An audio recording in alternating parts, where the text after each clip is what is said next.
Hi guys, welcome back to Skinnybru Rugby. Round 13 of Super Rugby is here, and what mouth-watering encounters there are. It's going to be a very difficult weekend to predict, especially for everyone on Superbru. If you haven't joined yet, it's not too late. Go into the description below and join the pools. If you like the content, please subscribe. Okay, let's get into this weekend's games. The first game for Friday, we see the Blues versus the Hurricanes. The main attraction for me in this one is Nonu versus Laumape, both of them at number 12. It's an All Blacks legend versus a future All Black legend. The one guy, Nonu, 1.82 meters or 6 foot versus 1.71 or 5 foot 7. Nonu bringing in 108 kgs and Laumape 103 kgs. I can't wait to see this matchup. You know there's going to be a couple of big collisions between these two. Then the Hurricanes, they will want to continue winning, especially if they want to challenge the Crusaders at the top of the New Zealand pool. I think they're 6 points behind the Crusaders. If they could get a win and the Crusaders do lose at Loftus, it might get interesting at the top of that New Zealand pool. Then the Blues, they really need to win. They have 4 out of 10 wins in this season. The last 3 games were losses to them though.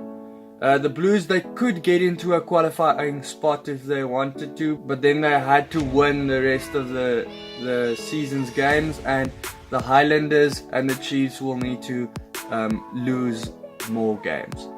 Then I think the Blues will miss Robinson, Big Red as he's known, isn't going to play this weekend, so I think they're going to miss a lot of his ball carrying ability. The Hurricanes, I think they selected their strongest available side, except for Dane Coles. I can't think of any massive omissions in that team, so I think it could be a very strong one for the Hurricanes. The Blues will put up a fight, but eventually I think the Hurricanes will win the game by 14. Then it's the Australasian derby, the Rebels versus the Reds for the second time this season. The Rebels, their number 1 spot in the conference is up for grabs. They are the only ones that could actually lose it for themselves at this point of the season. The Rebels could lose their spot to the Reds, the Brumbies or the Waratahs this week, depending on how the results go. If the Rebels lose, any one of those 3 teams can pass them in the log. The Rebels, their season 5 out of 10, Reds as well 5 out of 10, but the last 3 games for the Rebels were losses, and the Reds are actually in better form. In their last 7 games, all those 5 victories came, so they're actually in quite good form. In this one, an exciting matchup, Karevi versus Meeks. Meeks, he's Wallaby hopeful, especially for this World Cup coming up, and he's been in great form, and both of them has had great seasons. Karevi, he's an established Wallaby. We all know his ball carrying abilities, we all know he's a very good leader, but Meeks will try and challenge that and prove what he could do. The fly-off matchup, Hegarty, he stood out last week. Even though it was against a poor Sunwolves team, he really had a great game. He scored 32 on Superbru. Cooper at the fly-off, he's not having the best form lately, so yeah, I don't know what he's going to do, but he could surprise you and he could get better form. But for me, this one, Rebels by 5. The next game I think is the biggest game of the weekend, the Bulls versus the Crusaders, both conference toppers for their respective countries. Bulls top of the South African conference, Crusaders top of the New Zealand conference. And yeah, like I said, I think it's going to be the game of the weekend, and I can't wait to watch it. I hope Loftus is going to have a little bit of a bigger crowd. Only 7,000 or so attended last week. I know they gave away a lot of cheap tickets this week to get more crowd coming in, so I think the Bulls will have their faithful behind them. Then the Crusaders, Crotty and Mahunga, both of them are back. Still no Whitelock though, but they still have very strong locks in, like Scott Barrett. Then I think the decider in this game is going to be Mahunga versus Pollard. Whoever performs better than the other one is going to win this game for their team. This season for the two respective teams, Bulls 6 out of 10, and it's very inconsistent. Their last 7 games all are win, loss, win, loss, win, loss, and so on. The Crusaders 8 out of 11 for this season. Their last week they drew against the Sharks, and I actually think if they won that game and didn't drew it, this could have been a little bit easier for the Bulls to win this game, but the Crusaders will not want to lose this game at any cost. For the Crusaders, it's their first game on tour, so it's their first game in South Africa. Usually they do quite well in South Africa. And the Bulls, it's their last game before they are going on tour, so they need to get that last win, because sometimes the tour can be very long. This is a very difficult one to call, believe me. I think the Crusaders are probably the safest bet, but I think the Bulls might cause an upset. If you're watching this after the game and I was wrong, sorry about that, but I think the Bulls will win by 2. The Saturday games, Highlanders versus the Jaguares. The Highlanders season 4 from 10 is not their best season. The Jaguares on the other hand, 6 out of 10, and their last 4 games were all wins. Where they go up against the Highlanders, who won 2 games and drew their last one, so they will want to get back to winning form again. But if you go on form, the two teams, the Jaguares has a better form. The Jaguares last season, they had a great year on tour. They actually caused a few upsets, so they are quite good at touring. The Highlanders, they've only played 1 game against the Jaguares, which they won over in Argentina by a big margin, so they have done it in the past. The Jaguares, as always, their attack is very dangerous. They get these nice offloads and they score some great tries in the game. But last week their defense actually stood out. They really blocked the Stormers' efforts to score tries by having a rush defense, and that if they can do that again, they might cause an upset against the Highlanders. For me, Josh Ioane, he proved himself last week. He had a great game. So yeah, like I said last week, I feel I might be getting onto the bandwagon of sending him to the World Cup as a third choice fly half, but yeah, he still needs to prove himself a little bit more. Tavita Lee from the Highlanders, the winger, is also playing really well. The Jaguares, they have a top spot in the South African Conference up for grabs if they win this one, depending on how the other games go, especially the Bulls Crusaders game.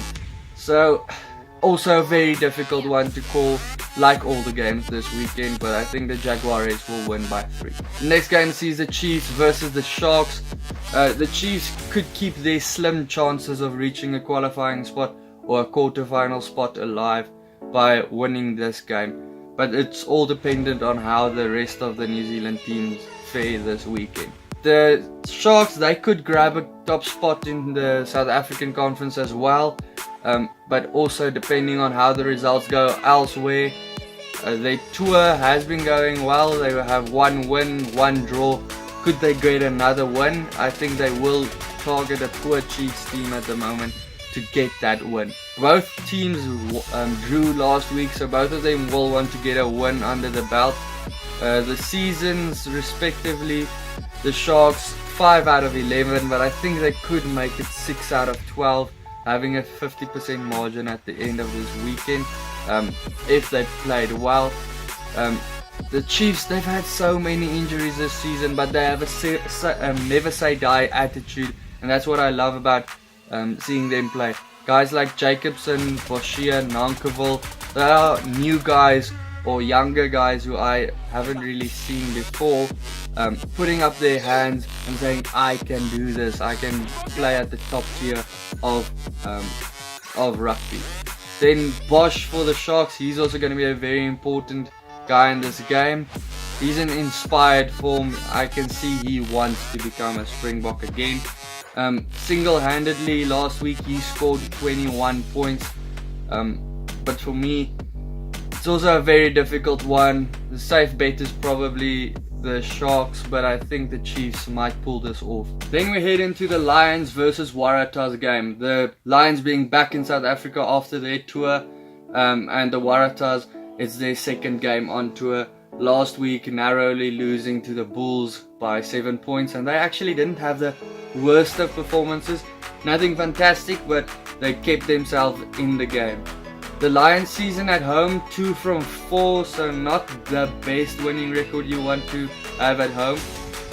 But both teams could challenge for the top spot after getting wins in this game. Like I said, for all the other games, depending on the results for the weekend. Foley, he's been good throughout the season. He hasn't had any bad performances. Likewise, Yankees, he also hasn't had any bad performances, but not one of the two flyouts are setting the world alight. Carlos Sadi, he's one of the best South African props at the moment. Even if he comes off the bench, he does have an impact for the Lions.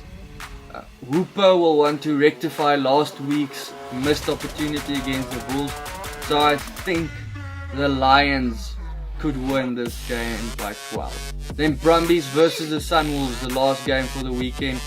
It's another Australian team that could challenge for #1 spot depending on the rest of the games this weekend, and that's why I say this weekend is going to be a big one. The forwards for the Brumbies, they're looking good.